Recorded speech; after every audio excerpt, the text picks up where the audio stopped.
Krishna, Hare Hare, Hare Rama, Hare Krishna, Krishna Krishna, Hare Hare, Hare Rama, Rama Rama, Hare Hare. Hare Krishna, Hare Hare, Hare Rama, Hare Krishna, Krishna Krishna, Hare Hare, Hare Ram, Ram Ram, Hare Hare,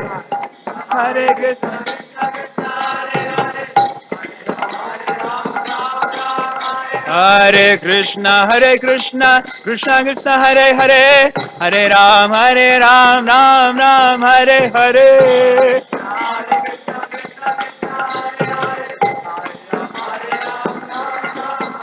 Hare Krishna, Krishna Krishna, Hare Hare, Hare Ram, Ram Ram, Hare Hare.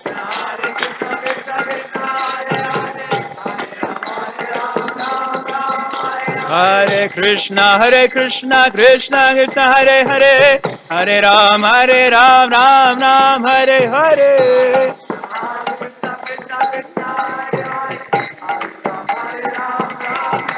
Hare Krishna, Krishna Krishna, Hare Hare, Hare Ram, Ram Ram, Hare Hare.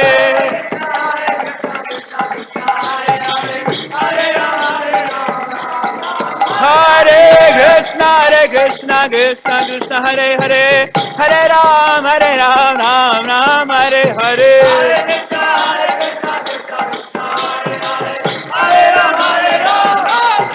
Hare Krishna, Krishna Krishna, Hare Hare, Hare Ram, Ram Ram, Hare Hare.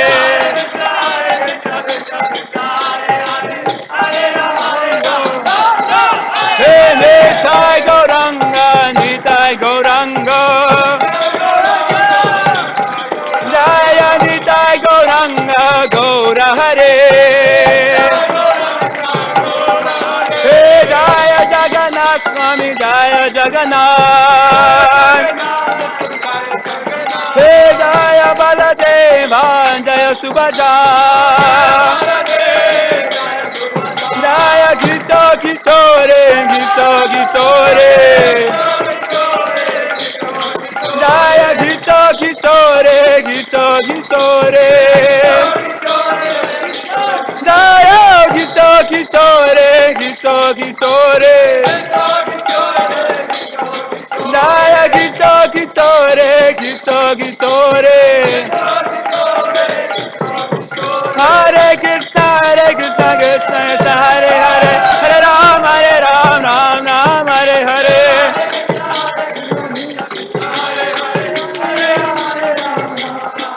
Hare Krishna, Krishna Krishna, Hare Hare, Hare Ram, Ram Ram, Hare Hare.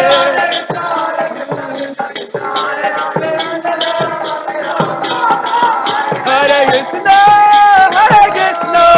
Krishna Krishna, Hare Hare, Hare Rama, Rama Rama, Hare Hare. Krishna Krishna, Hare Hare, Hare Rama, Rama Rama, Hare Hare.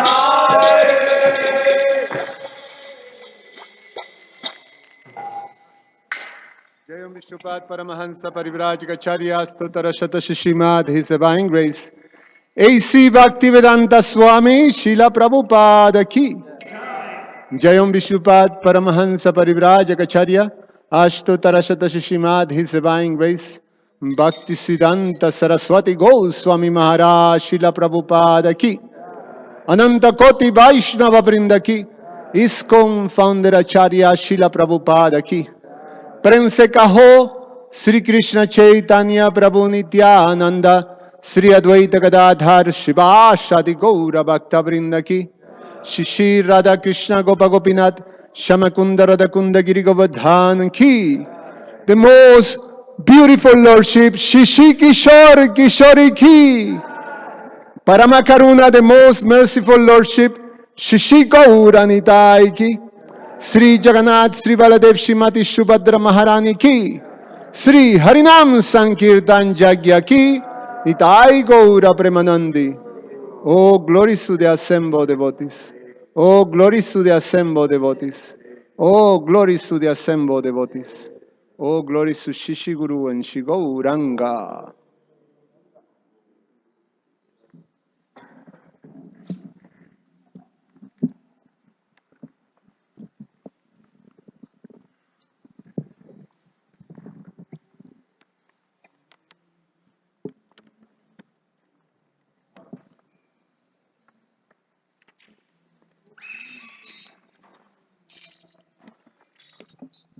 Namaste Narasrinhaja.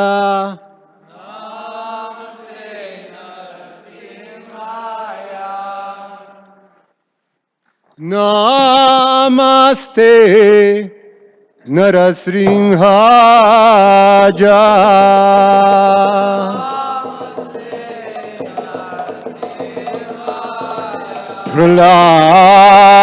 Praladalada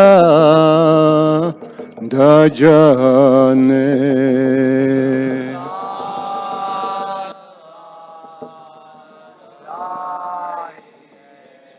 Hiranya Kashipur Baksha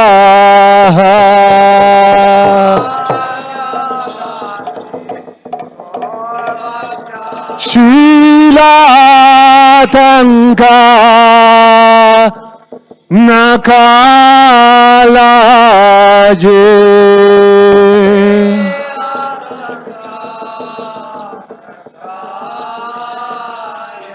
Ito Nasrimho Parato Nasrimho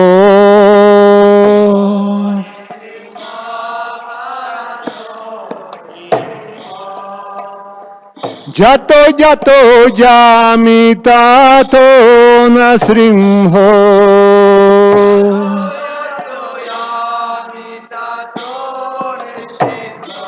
Baher nasrimho Hridaye nasrimho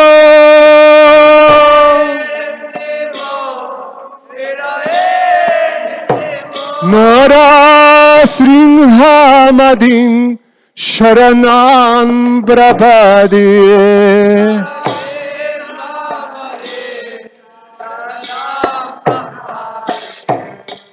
Tavakara Kamalavare Nakamabduta Sringan Nalita Hiranyakashipu Tanno Bringa Keshavadeta Narahari Rupa Jaya Jagadisha Hare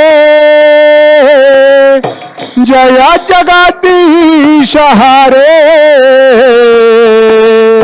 Jaya Jagadisha Hare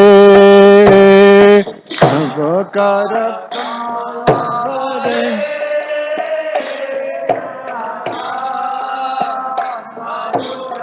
Jaina Sringadev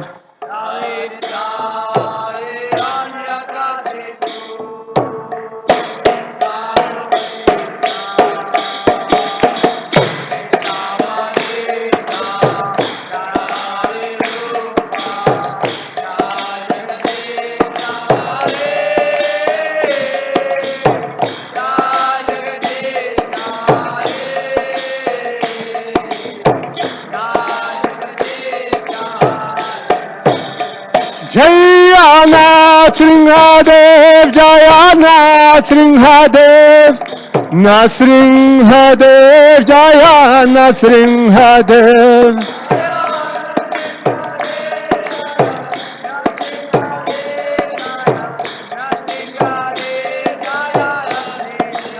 Jaya Prahlad Maharaj, Jaya Prahlad Maharaj, Prahlad Maharaj, Jaya Prahlad Maharaj.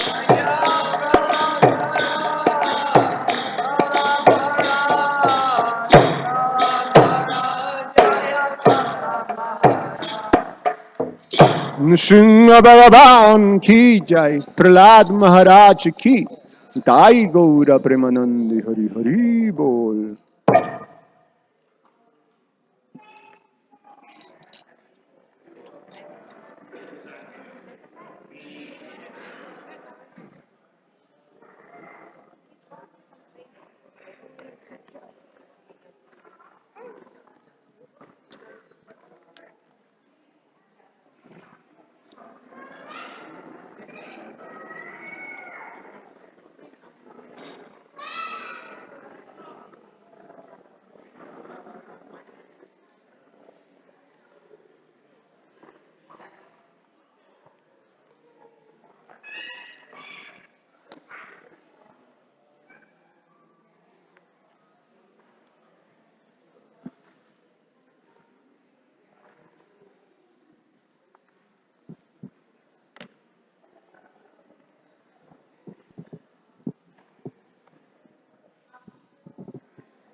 Jaya Radha Madhava Kunjabi Hari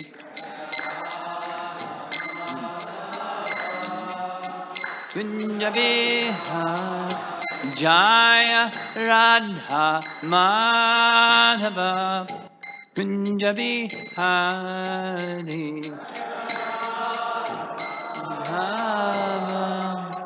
Kunjabi Hari Gopi Jana Balabha Girivardhari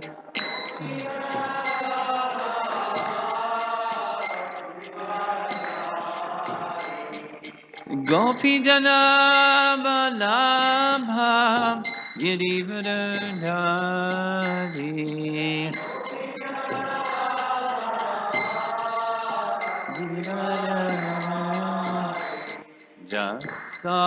Jasodanandana Vrajajanaranjana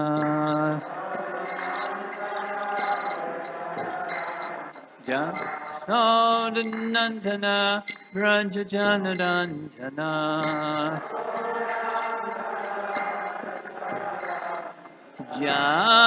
Jamunatira Vanachadi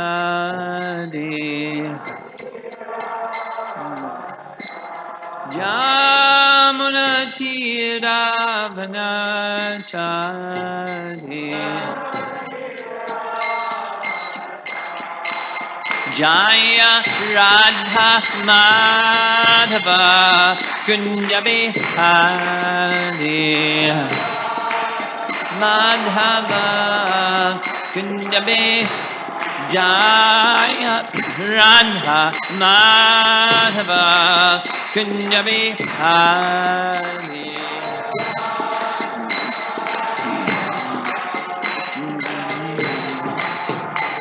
Gopi Dhanabalabha Girivardhari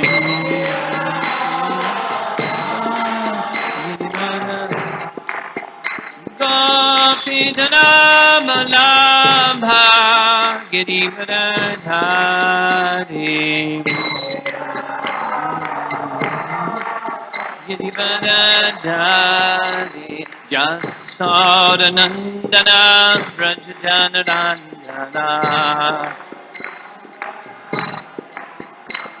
Jasodhanandana Brajanandana Jamanatira Vanachari Jamanatira Vanachari Jaya Radha Madhava Kunja Bihari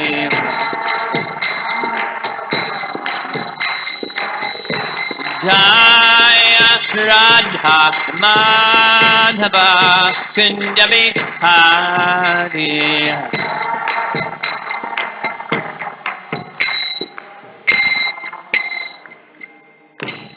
Jaya Vishnupat Paramahamsa Charja Astatara Satasi Srimad His Divine Grace A.C. Bhaktivedanta Swami Srila Prabhupada Ki Ananta Koti Vaishnavrinda Ki Grantaraj Srimad Bhagavatam Ki Gaur Premanandi.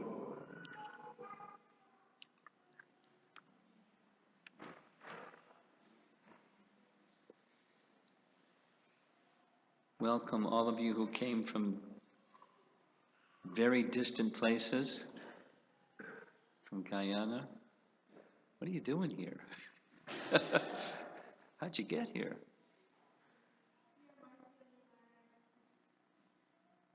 Amazing. You're a liberated soul. Congratulations. Okay. Big surprise. Anyway, welcome everybody from distant places. Some very distant places. We're going to be discussing a verse from Srimad Bhagavatam, Canto 3, Chapter 27, spoken by Lord Kapila to Devahuti. We'll chant responsibly, but we won't go through the word for word. Shri Bhagavan Uvacha Animita Nimitena Swadharmena Malatmana Tivrayamai Bhaktyacha Shruta Samvritaya Chiram Shri Bhagavan Uvacha Animita Nimitena Swadharmena Malatmana Tivrayamai Bhaktyacha Shruta Samvritaya Chiram. Translation: The Supreme Personality of Godhead said, one can get liberation by seriously discharging devotional service unto me, and thereby hearing for a long time about me or from me. By thus executing one's prescribed duties, there will be no reaction, and one will be freed from the contamination of matter. So I'm going to go back because this is Kapila Dev's response to a question that Devahuti is asking.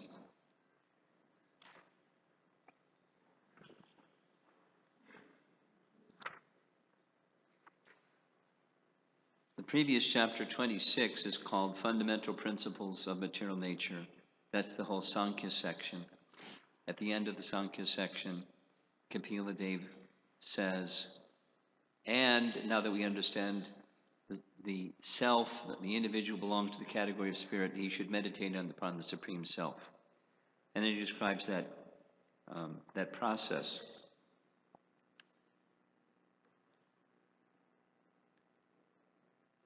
in practical terms, how to, how your income should be earned and how you should live your life in very practical terms, very practical, not just when you're in meditation and the rest of the time you don't know what to do. You know what to do when your consciousness is fixed in that way that he's describing. And then just read just before Devahuti speaks. Text 15, the living entity can vividly feel his existence as the seer, but because of the disappearance of the ego during the state of deep sleep, he falsely thinks himself to be lost, like a man who has lost his fortune and feels distress thinking himself to be lost. When, by material nature, one can realize his individuality, then the situation he accepts under false ego becomes manifest to him. So from the susupti state, and then he gets another body. And so he's described this process of extracting the soul by knowledge and then by practical means of living. So then Devahuti says, she has a doubt. And it's like 5 verses long. Devahuti inquired, my dear Brahmana, does material nature ever give release to the spirit soul? Since one is attracted to the other, eternally, how is their separation possible? It's a doubt. As there is no separate existence of the earth and its aroma,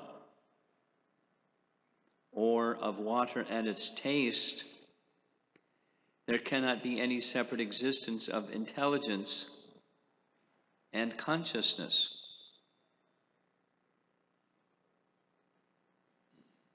They're inextricable. One is connected with the other. One without the other doesn't have any meaning. So what's the soul without matter? And material intelligence is one of those coverings, the subtle covering of the soul, which is conscious. Hence, even though he is the passive performer of all activities, that is, material nature is carrying out activities, but the living entity is the passive performer of activities. Like the 5 factors to action described in chapter 18. So the living entity is the karta, and he makes some endeavor, cheshta, but he's the passive performer. And then the other, ultimately the super soul, and the place and the instruments of action. So like, riding in a car, you're moving at 60 miles an hour, but you're just sitting still, but you're moving at 60 miles an hour. So you're the passive. Similarly, in the machine of the material nature, this body, we're the passive performer. We're the non-doer from chapter 3, verse 27, but we're the doer in the sense that we're existing. What's the body without a soul? It disintegrates. It has no meaning. So that's what she's saying. Even though he's the passive performer of all activities, how can there be freedom for the soul so long as material nature acts on him and binds him? We're so close. The connection is so close. How can you get free? Because of the proximity and the association, the inextricable involvement of the two. Even if the great fear of bondage is avoided by mental speculation and inquiry into fundamental principles, it may still appear again, since the cause has not ceased. That's the end of her question. So, I'm feeling fear of material existence. So I want liberation. And so I cultivate severe, strong austerities of detachment of the senses from sense objects, and I cultivate knowledge, and I do all those liberation-directed things, and I'm feeling some relief. But the inextricable closeness of the body, particularly the subtle body, the material intelligence, the mind, and our dear friend, false ego, it's a bungee cord. It just goes right back. We're too much intimately involved with the covering. Is it really possible to become free from that connection? The answer is yes. And the answer is through bhakti. Bhakti has the power to dissolve that connection.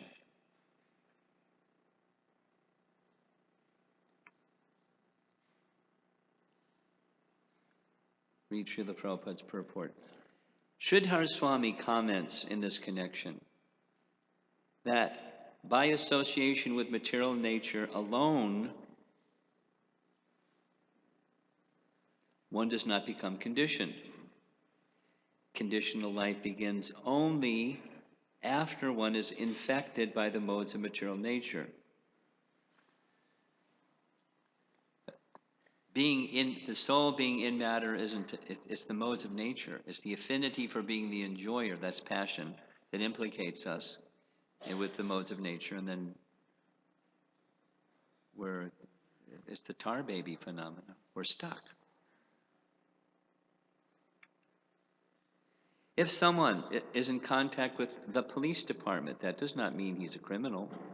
As long as he does not commit criminal acts, even though there is a police department, he's not punished. Similarly, the liberated soul is not affected, although he is in material nature.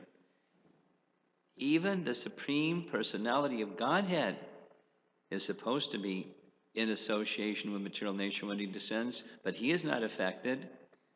One has to act in such a way that, in spite of being in the material nature, he is not affected by contamination. Example, although the lotus flower is in association with water, does not mix with the water, that is how one has to live, as described here, by the personality of Godhead Kapila. Animita, nimitena, swadharmena, malatmana. There's much more. So this animita,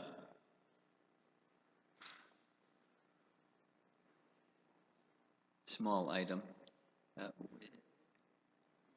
being the nimitta, the instrument that has no affinity for considering oneself to be the enjoyer of what is produced by the instrument, or without attachment to being the enjoyer of fruitive activities, even in the realm of devotional service.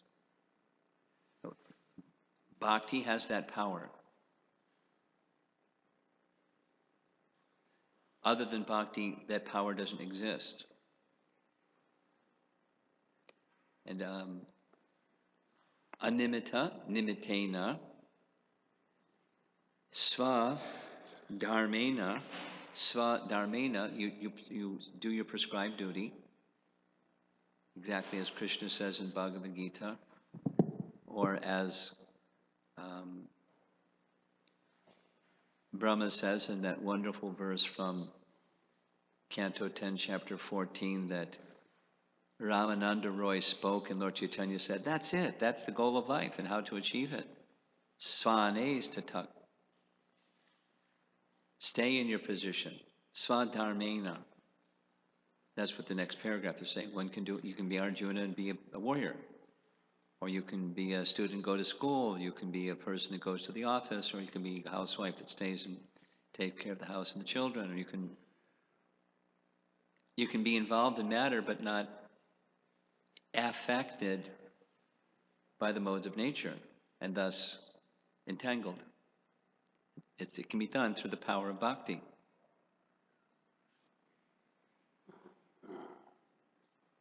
Swadharmena amalatmana.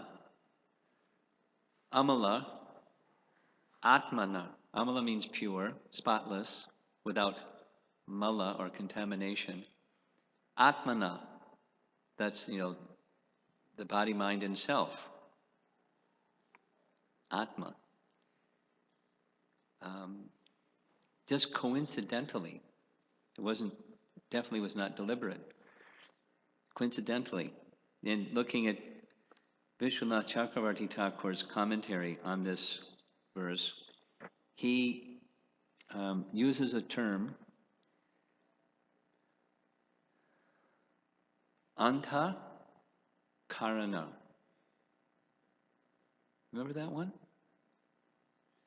It's from the Japa retreat. Yeah? Anta means within. Anta karana. Karana means cause. Krishna is the sarva karana. So karana means cause. And anta karana means the subtle cause, or the cause within. It's a term that, it's not in the verse, but it's a term, I'm sure it's from someplace in the Bhagavatam. I assume it's from someplace in the Bhagavatam. Vishwanath uses this term to describe the subtle body, or the subtle principle of life, like here using this example from Devahuti, is the intelligence and consciousness. They're different. This is specifically material intelligence is part of the subtle body. And there's the covering of the soul. The subtle body is a covering of the soul. So how does the soul get rid of that subtle covering? By bhakti. This question Devahuti is asking is, so like, hey, I know the philosophy, I'm not this body. And then I go about my activities as if I'm this body. And aside from doing my duties that are assigned because of my body type, I'm a Brahmana or Kshatriya or Vaishya or Shudra, I'm Arjuna, so I do what Krishna says, I go into the battlefield of Kurukshetra. Or I carry out the prescribed duties of a Kshatriya. And if I think that's who I am, that's a contamination. But if I don't think that's who I am, but still I have this nature, this antakarana thing, according to my past activities, I have a certain nature. So I act according to my nature. I acknowledge, I honor that nature, but I don't identify with it. So how do you not identify with it? By bhakti. And how do you purify it and elevate it? By bhakti. And by bhakti requires this prolonged hearing. That's what it says here. Tivraya mai bhaktya cha shruta samvritaya chiram. The word chiram means long time. Like the word chira is used sometimes there's a certain group of living entities that live for a long time. Like Lord Brahma lives for a long time. Or Vyasadeva, the empowered incarnation of the Lord, he lives for a long time. Or Parashara Muni, he speaks in Vishnu Purana that 2 yuga cycles ago, he was Vyasa. So he's one of those. He lives for a long time. Or it's in the songs that we sing. See the Supreme Lord for a long time. Chiram. So engage in the process of hearing for a long time. Don't be impatient. Expect that it's going to take a long time. Why is it going to take a long time? Because we're attached to the temporary. Although we're trying to do that which is to get us beyond the temporary, we're attached to the temporary. the desire is weak, and the attachment to the temporary is strong. But can we get beyond it? Yes, by bhakti. There's a certain kind of bhakti. Tivraya mayi bhaktya cha. By devotional service unto me, that's tivraya. He's used the word here, serious. It's like, very strong. Tivra bhakti. Any of our younger devotees here in the front row? Satya. Do you know the verse? Tivra bhakti. Do you know that verse? Okay. Do you know the verse? Akama, sarvakamova, mokshakama, udaradi, tivrena bhakti yogena. Sound familiar? Yajeta purusham param. So, whatever your condition is, akama, no material desire. Sarvakama, all material desire. Or mokshakama, you want liberation. What's the best thing? Tivra bhakti. Why? Because Tivra bhakti dissolves everything that's not in relation to Krishna, or excuse me, not favorable for Krishna. The affinity, it's like this affinity for the soul thinking that which is proximate to me, this covering, starting with the subtle covering. Subtle covering, the antar karana, subtle, because before there's gross activity, there's always some contemplation on the subtle plane. Thinking, feeling, willing before acting. Even Plato said it. He gives this long-winded, boring thing about a chair. Before there was a chair, there was an idea of a chair.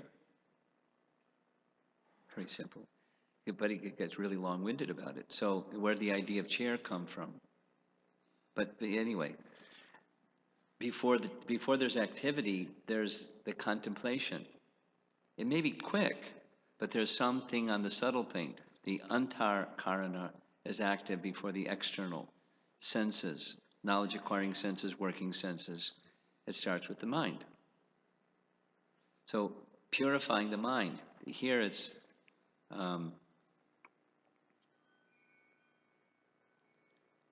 amala atmana. So how do we go making the atmana, the subtle antarkarana, cleansed by tivra bhakti? Specifically, it's tivra shruta, the sustained hearing. Here's what the translation again. One can get liberation by seriously discharging devotional service unto me, and thereby hearing for a long time about me or from me. Thus, by executing one's prescribed duties, there will be no reaction. We will do our duties without identifying with ourselves as the doer of those duties. Exactly what Krishna says not to do. Don't think of yourself as the cause of the results of your activities. That's chapter 5. Neither consider yourself the performer of work, nor consider yourself the cause of the reactions or the products of those activities, nor consider yourself to be inducing others to act, which pretty much make up the sum total of material existence. We create results, and we try to get other people to help us or do something. Think of the office, or whatever is going on, family, or whatever is going on. It's what's going on. What's the alternative to thinking that way? The alternative is bhakti. We do the duties, and we fix our mind upon Krishna by that process of sustained hearing. And that sustained hearing helps inspire bhakti. And bhakti unto whom? The inspiration for the unto whom part is hearing the glories of the object of our devotion. His qualities, his form, his activities, certainly his name, sustained over a period of time, with faith. There's a nice description in what constitutes sadhana. Really like it. 3 things. Dirgha kal. It's regularly, like satatam, nityam bhagavata sevaya, like that. Hearing regularly. And then for a long time, don't be impatient, it takes time. It takes time because we're attached. The covering is thick, and we're attached to it. And we're very proximate to it, like Devahuti is saying.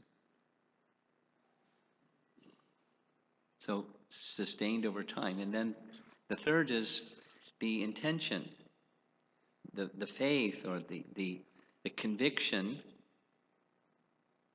that by this hearing and then the application of what I hear, then I'll become benefited. Now let me just read this coincidental thing from, we just recited a verse from chapter 27. Here's one from chapter 29, where the same idea is presented.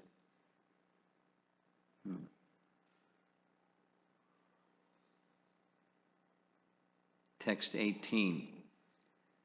The mind, adhyatmika, the mind should become purified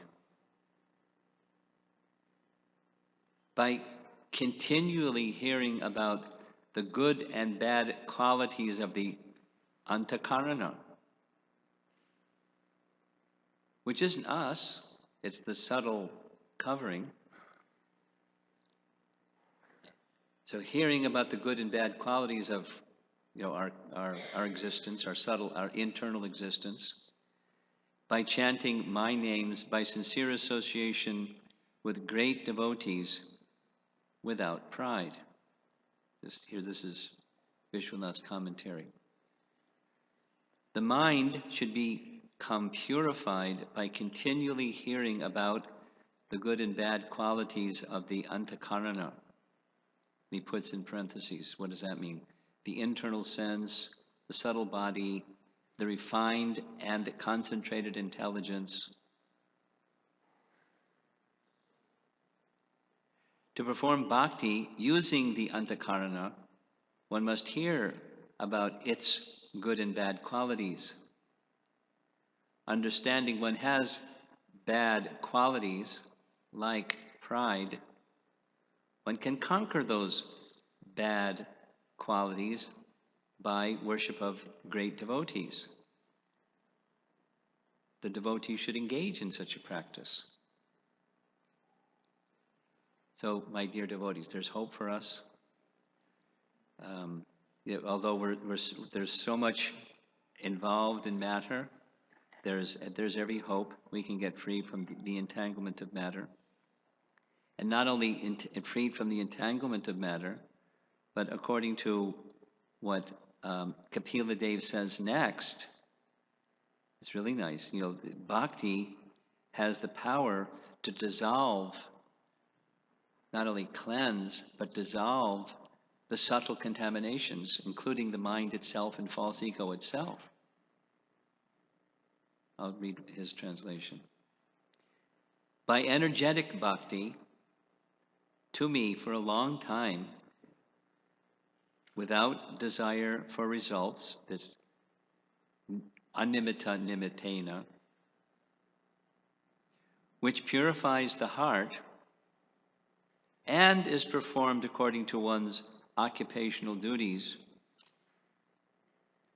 by knowledge with realization of the elements, by strong renunciation, by yoga, by intense concentration on the Lord, the subtle body of the jiva burns continually and gradually disappears, like the kindling stick is consumed by fire. Meaning, there's this, the body is like a glove The subtle body is like the hand that's inside the glove, and then there's the power of the senses. You know, supposing you have a dead body, there's a hand and there's a glove over the hand, but nothing happens. When there's power given, it's adidaivaka, that the demigods give power of the senses, then the hand can move and then the glove moves. So we're identifying with the glove or with the hand and thinking I'm the doer. But actually there's a permitter of all of this, and bhakti means to give our attention to that permitter of all of this while we're doing this. And specifically by the process to keep the mind fixed there by regularly hearing. And when by regularly hearing, the purification takes place. As bhakti rises, or as the flame of devotion rises, the cleansing of the contaminations of the antakarana takes place. Then the contemplation is simply how to engage in service of Krishna that's favorable to him. That's bhakti. Anukulyena Krishna Anushilana. That's bhakti. Cultivation of that which is favorable to Krishna. Just during Christmas holiday, we had this whole discussion on the 6 limbs of surrender, and certainly right up there, accepting things favorable, rejecting things unfavorable. For what purpose? For increasing bhakti. So we can always remember Krishna. The mind is always with Krishna. That antakarana goes to Krishna. Like when we're chanting, not just making a sound, but the concentration of extending conscious awareness to the sound, or to the deity, or to the soul within the devotee, and the bhakti that's within the devotee. Those things that are in this world that are spiritual, appreciate them with acceptance and devotion. We wish to serve the devotees. It's one of the 5 most potent things in all of the possibilities of doing things in service to Krishna. One of the 5 most potent things. We don't see, in the beginning stages, naturally, we don't see things that are spiritual as spiritual. It's one of the effects of being a covered and conditioned soul. But the hearing process, hearing, chanting, and from that, the service that's rendered, mindful of Krishna, it going back to Devahuti's question, it can dissolve that connection.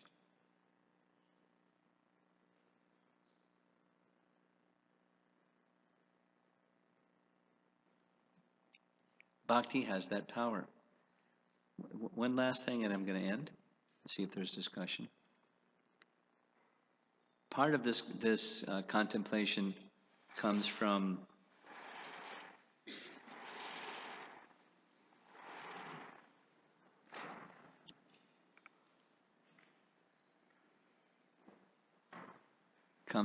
the discussion at the Japa retreat we just held in central New Jersey, and the feedback from persons who attended. Most of the persons that offered feedback expressed some special strength that came to them from chanting without upadis, because he went through this whole thing of what upadis is. And then this little exercise of chanting and watching the mind and seeing when the mind does go to the holy name, the upadi thing, the coverings of who we think we are, the designations of self go away. While we have one, it fades in significance, and when we're not focused on the holy name, that's what goes on. So that's an interesting exercise, and very sincerely, as if I've benefited a lot just from that subject myself since the japa retreat, and just focusing and focusing and focusing and focusing and focusing on what we're supposed to be focusing on, and making very concentrated effort to just like let the other thing go. If it appears, just let it go and focus on the sound. And the bhakti, because it's not a mechanical thing, it's an instruction thing to hear the holy name without sarvopadi vanir muktam tat paratvena nirmalam rishikena rishikesha sevanam. Bhaktir is a definition of bhakti. Bhaktir uchate. That's what bhakti is. Sarvopadi vanir muktam starts right there.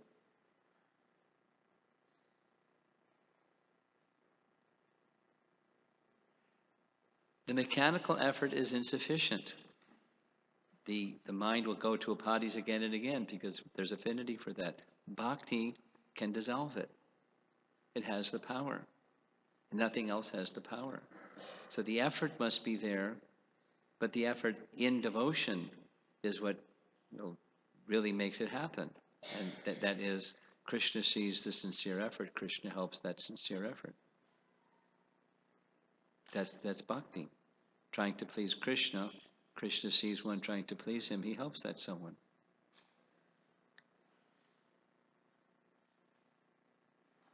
Just share this little thing, it'll end.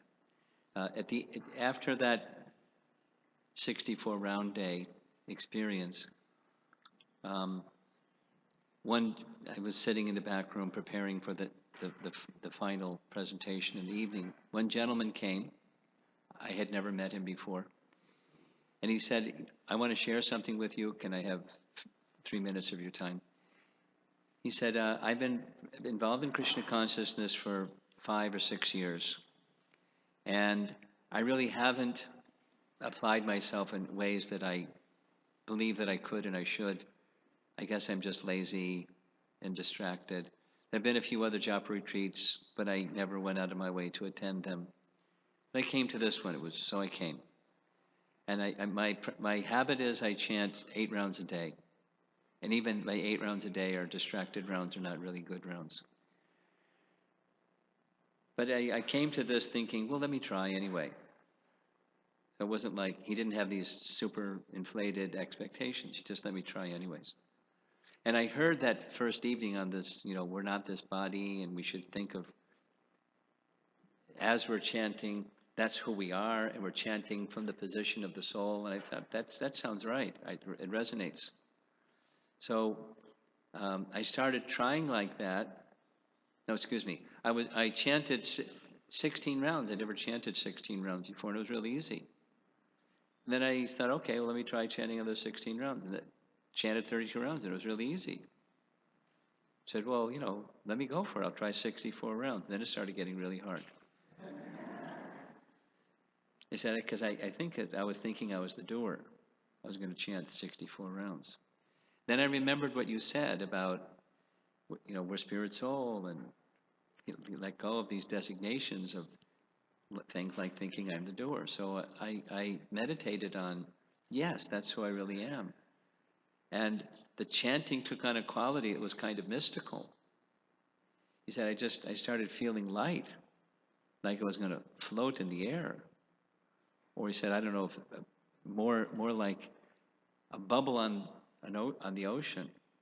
And it was such a nice feeling. And then, as I was appreciating what a nice feeling, the feeling went away. Then I was trying to get the feeling back, but the feeling didn't come back. Then I went back to, I'm not this body. I'm spirit soul. Let me just chant from the soul. And it came again. And it lasted for a long time. So I was not trying to be the enjoyer of that. It was just, Krishna is very kind. It was really mystical. So now I know all the time devotees talk about chanting 16 rounds. It's certainly possible. I chanted 64, I can chant 16. And that higher consciousness is accessible. But that's this animita, nimitena, included just in our chanting. We're doing something, but we're the instrument. We're using the language here, the passive performer. Devahuti's language, the passive performer. We're the karta and the cheshta. We're making some endeavor, and there's the senses and there's a place of activity, and ultimately there's supersoul. So when chanting, or that's the very, very, very superlatively best method of going beyond false ego and the implications in our own contamination, being stuck. So I'm appealing through this nice example. We're meant not only to chant, but to chant progressively, to make progress in our Krishna consciousness. And these instructions specifically, hear instructions from the scripture. I'm going to be speaking about this again sometime during this weekend. I think tomorrow evening. How to hear from the scripture in such a way it goes in. It's not just hear it, oh, that was nice, and then business as usual, no transformation. But how transformation, coming to a higher position, an evolved position of Krishna consciousness, awakened condition, where consciousness is reaching out to the instruction, just like Vishwanath is saying here. The good and the bad aspects of the antakarana, so we can exercise the good ones, become aware of the bad ones, and overcome them, specifically, he says, by serving in the association of advanced souls. Specifically, how he describes. There's a method, the bhakti method, and there's hope. It's the Bhagavatam's message gives us that hope or faith or conviction. We can go beyond our own limitations. We should. Krishna wants. Know that Krishna wants, and he's giving the method. Take it. Any discussion or questions?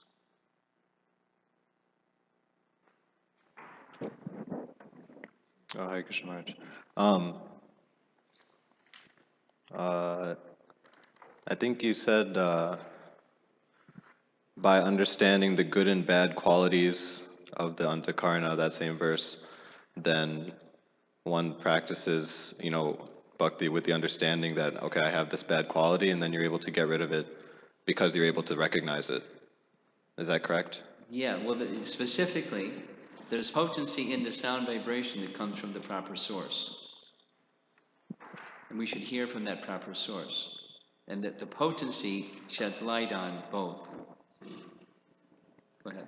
So if you're not able to, if you don't see something wrong with you, then would you necessarily not be able to get rid of it? Well, something will be there because of the sound. If the sound vibration is a pure sound vibration or shabda, something's going to happen anyway. But the full benefit isn't going to happen. The full benefit is using the context of that Kapila Deva speaking. The subtle covering dissolves eventually. It gets purified and it's dissolved. So behind the material mind is the spiritual mind, the thoughts that are with Krishna. Behind the material intelligence, there's spiritual intelligence, the glove in the hand that moves. So there's spiritual, the spiritual form that becomes revealed through the power of bhakti. The covering becomes dissolved and the spiritual identity becomes evident or disclosed, uncovered. Does that address your question? I was just thinking specifically, like, let's take, for example, something like pride. if you don't recognize pride in yourself, I don't know, maybe you might have said it, but I didn't catch it. If you don't recognize that you have pride, then how can you get rid of it? Well, you won't.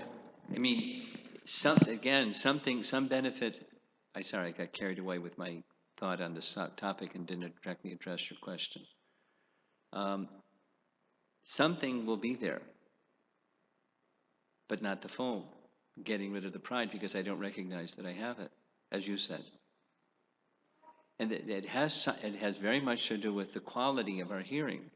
When the quality of the hearing becomes better, then the light, the illumination on the purpose for which the sound vibration is given, the edification and purification, the medicine will illumine that pride, and then we can address it through that sound vibration, not on our own effort.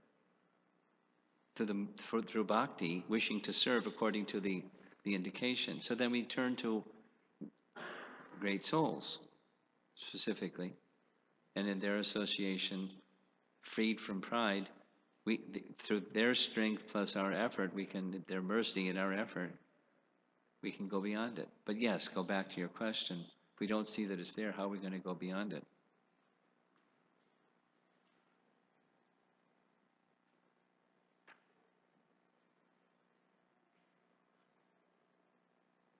So while you have something? On the same line, Guru Maharaj, just this that you mentioned, I was just thinking when I heard that when you... Thinking about the which? When you read it, when I heard, when you heard it. Same, of associating with a pure devotee, or with actually the word was worshipping the great devotees, in terms of having to spend long time hearing to be able to have an effect of dissolving that. So my questions is it's very easy the situation of not fully understanding how to associate with the great devotees and how to worship. And I was just thinking specifically of the example of Ekalavya, that I had this question from the Christmas retreat of... I remember. Yeah, Ekalavya having, actually he worshipped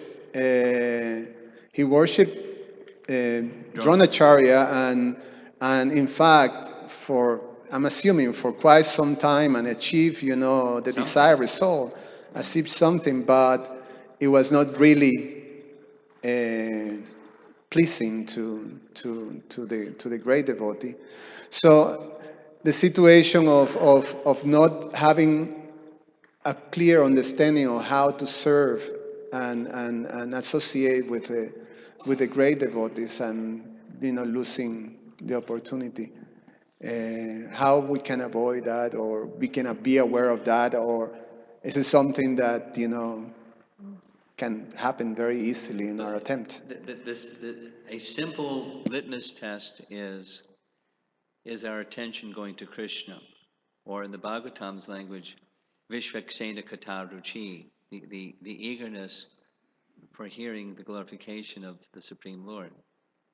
When there's opportunity to hear the glorification of Supreme Lord, we become energized, we become enlivened, we become attracted. And if that's not there, that's a sign that it's coming from some other place. Or at least we need more purification until we're at that stage. But we should see we will want to see, at least, we want to see some progress in that connection of eagerness to hear. And when the eagerness to hear fades, that's a warning signal. And the eagerness to be in the company of advanced souls, for whatever the reason the mind may say, that that's another warning signal.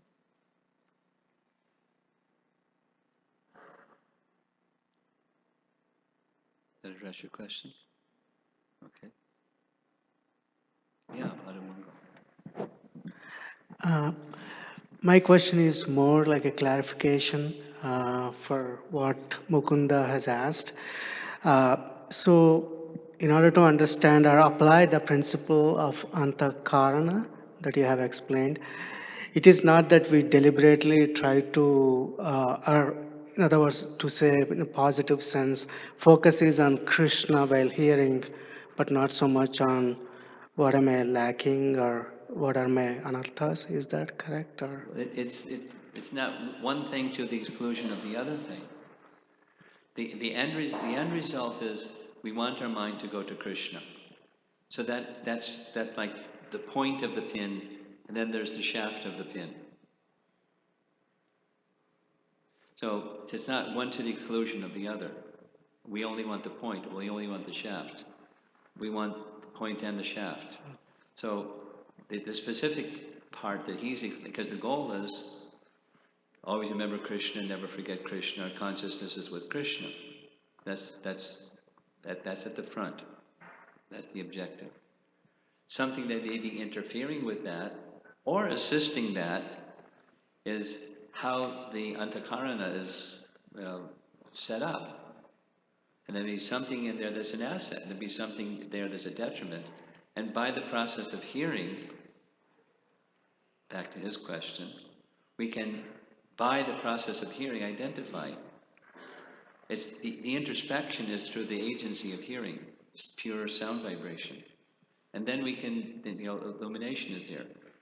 And naturally it's going to be gradual, and naturally it's also going to be proportionate to our eagerness for, where the point of the pin is. It can be just, I don't want to suffer.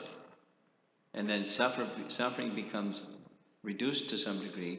Now go back to complacency. So that the objective, the mission of life, it's right in the front, and it stays in the front. And the means to achieve it is then also the 9 processes of bhakti.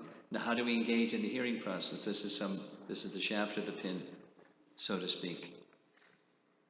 Hearing with that purpose. This is instruction from Krishna meant for me. Not about them. It's about me and how I can, Krishna's giving, or here Kapila Deva is giving, the opportunity through the hearing process by his speaking Devahuti and Vyasadeva writing it and so on and so on. Prabhupada translating it, it's giving us the opportunity for purification so that we can come to that stage. Because there's an obstacle. I'm attached to the temporary. I'm attached to my contaminations. And for how many lifetimes, who knows? But I wish to go beyond that. I wish to come to the stage of simply being devoted to Krishna. Amala Atmana. I'm striving like that, and then one can get to that stage. When one gets to that stage, then the material mind dissolves. Not only gets purified. Okay? thank you. In the front here.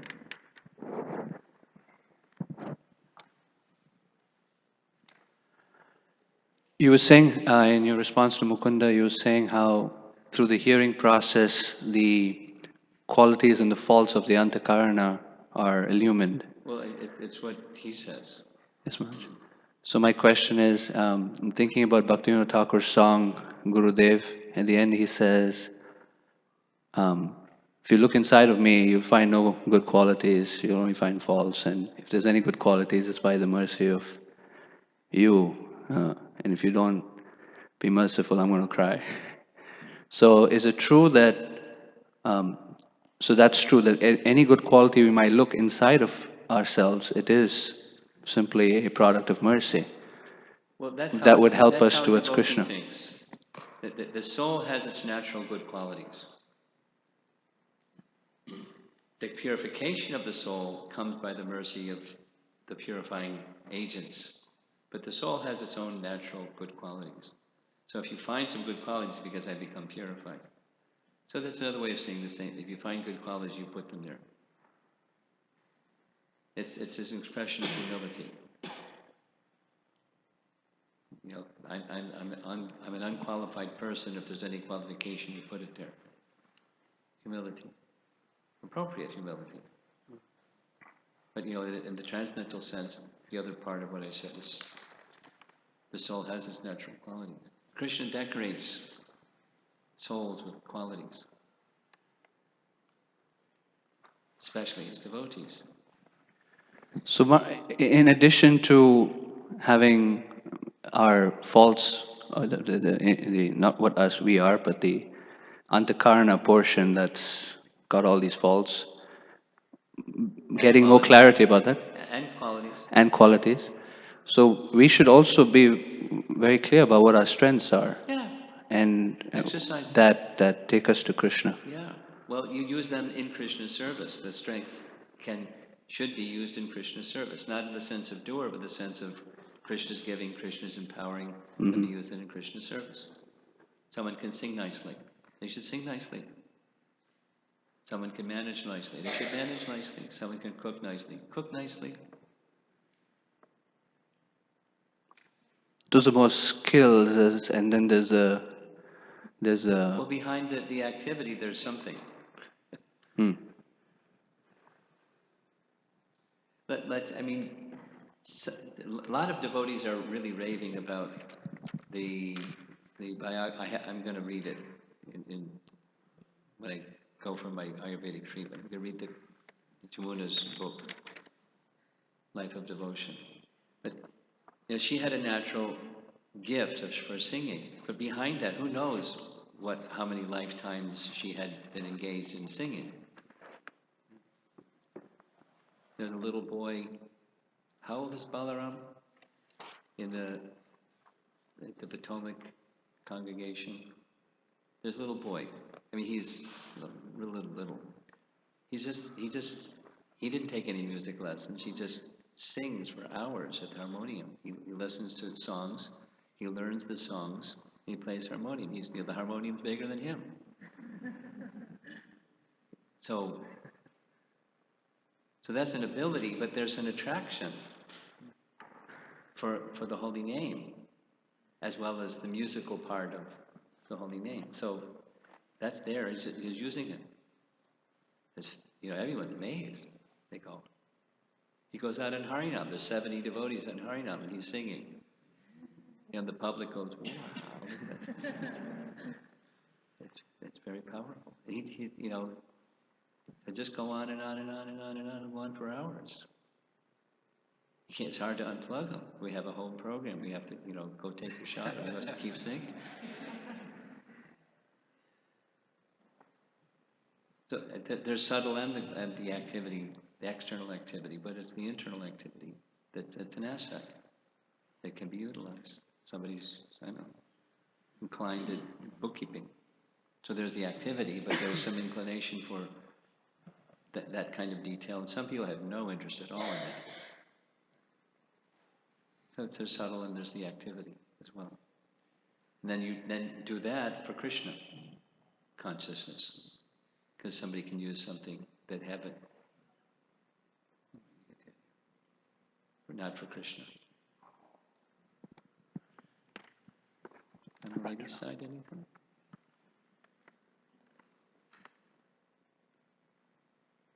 Okay, looks like we're done. Srila Prabhupada ki